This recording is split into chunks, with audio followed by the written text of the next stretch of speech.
বরফের দেশের মানুষের অদ্ভুত জীবনযাপন। আপনি কি বরফের মধ্যে মানুষের জীবনযাপন করতে দেখেছেন? গ্রাম বাংলা একটি কথা প্রচলিত আছে যে মাঘের শীতে বাঘেও ভয় পায়।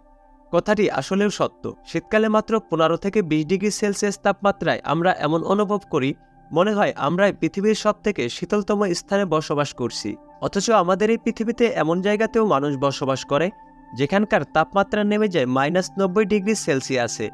কোনো কোনো সময় তাপমাত্রা রেকর্ড করতে গিয়ে পারদের থার্মোমিটার পর্যন্ত ভেঙে যায়। এমনকি মানুষ মারা গেলেও বরফের জন্য কবর দেওয়ার মতো জায়গাও থাকে না। আসলে সত্যিকারের ঠান্ডা কতটা ভয়াবহ হতে পারে এদেরকে না দেখলে বুঝতে পারবেন না। তাদের দেশে শীতকাল আর আমাদের দেশে ডিপ ফ্রিজে বসবাস করা এর থেকে অনেক আরামদায়ক। সেই শহরের মানুষদের অবস্থা একবার চিন্তা করে দেখুন। দুনিয়ার সবচেয়ে ঠান্ডা শহর হিসেবে স্বীকৃতি পাওয়া এই শহরের নাম হচ্ছে ওইমিয়াকন। আজকের এই ভিডিওতে আমি আপনাদের সাথে শেয়ার করব এই শীতলতম শহরে বছরের পর বছর ধরে তারা কিভাবে জীবনযাপন করে আসছে। আর আপনি যদি আমার চ্যানেলে নতুন হয়ে থাকেন তাহলে চ্যানেলটি সাবস্ক্রাইব করে রাখুন। আর যারা চ্যানেলটি সাবস্ক্রাইব করেছেন তাদেরকে অসংখ্য ধন্যবাদ। Oymyakon Russia. সাইবেরিয়ার ওইমিয়াকনকে বলা হয় বিশ্বের সবচেয়ে শীতলতম শহর। শীতকালে এই শহরটির আবহাওয়া এতটাই ঠান্ডা থাকে যে ফুটন্ত গরম পানি যদি উপরে ছুঁড়ে মারা হয় তাহলে ওই গরম পানি নিচে নামতে নামতে জমে বরফ হয়ে যায়। আমরা বাসায় যে ডিপ ফ্রিজ ব্যবহার করি তার থেকে 3 গুণ বেশি ঠান্ডা এই শহর।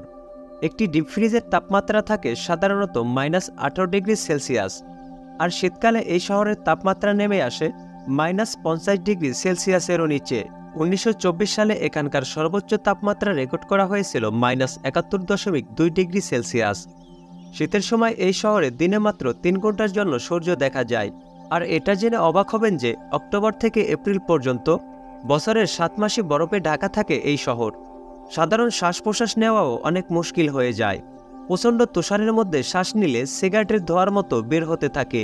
এই শীতের মধ্যে লোকজন বাইরে বের হলে চোখের ভুরু থেকে শুরু করে শরীরের বিভিন্ন অংশে বরফে আবৃত হয়ে যায় এবং চশমার কাচ নিমিষেই ঝাপসা হয়ে যায়, এমনকি জমে বরফ হয়ে যায়।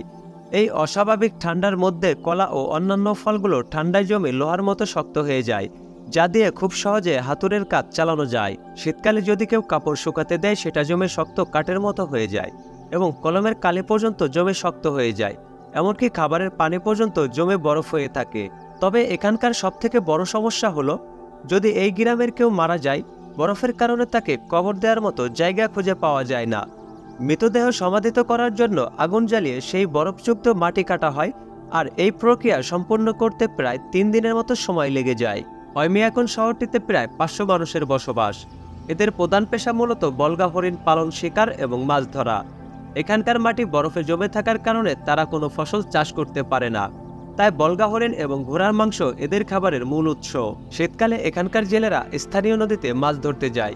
এ সময় সব নদীর পানি ঠান্ডায় জমে পুরোপুরি বরফ হয়ে থাকে। তবে জেলেদের মাছ ধরতে তেমন কোনো সমস্যা হয় না, কারণ তারা মাছ ধরার জন্য আগে থেকেই গর্ত করে রাখে। পরবর্তীতে সেই গর্তে ছিপ ফেলে মাছ ধরে, এমনকি বড় বড় মাছও ধরা পড়ে সেই গর্ত থেকে।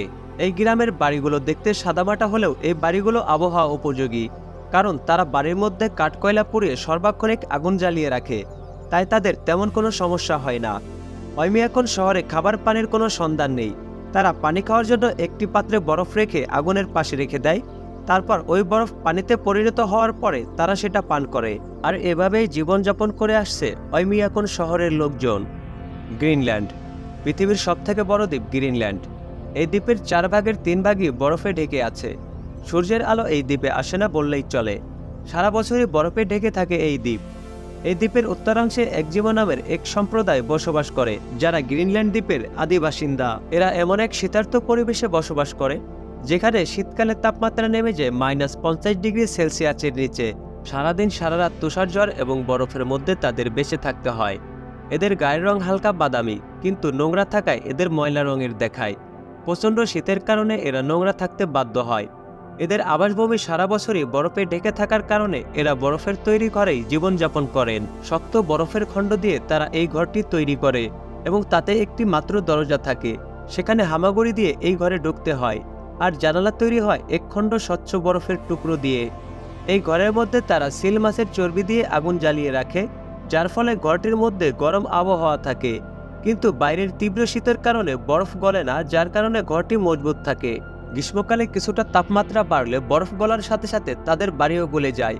তখন তারা বাইরে তাঁবুটা নিয়ে বসবাস করা ছাড়া তাদের আর কোনো উপায় থাকে না।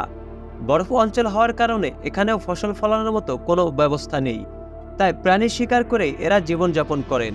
এরা বলগা হরিণ, সিল মাছ এবং মরু ভাল্লুক এই সকল প্রাণীর মাংস খায় ও চর্বি খায়, আর সেগুলোর চামড়া দিয়ে পোশাক তৈরি করে থাকে। বসন্তের শুরুতে এখানে বরফের নিচে সিল মাছ পাওয়া যায়, যা এখানকার লোকেরা বিশেষ পদ্ধতিতে শিকার করে। প্রথমে এরা বরফ খুঁড়ে পানি পর্যন্ত গর্ত করে, এরপর এরা বর্ষা হাতে গর্তের পাশে দাঁড়িয়ে থাকে, আর সিল মাছ যখন গর্ত দিয়ে বের হতে যায় তখন তারা ধরে ফেলে। তারপর তারা মাছগুলো টুকরো টুকরো করে খায় এবং মাছের তেলগুলো রেখে দেয় ঘরের প্রদীপ জ্বালানোর জন্য। এভাবেই গ্রিনল্যান্ড দ্বীপের মানুষ এখানে বসবাস করে আসছে। এই ভিডিওটি ভালো লাগলে ভিডিওটিতে একটি লাইক করে দিন, আর এরকম নতুন নতুন ভিডিও যদি দেখতে চান তাহলে চ্যানেলটি সাবস্ক্রাইব করে রাখুন। ধন্যবাদ।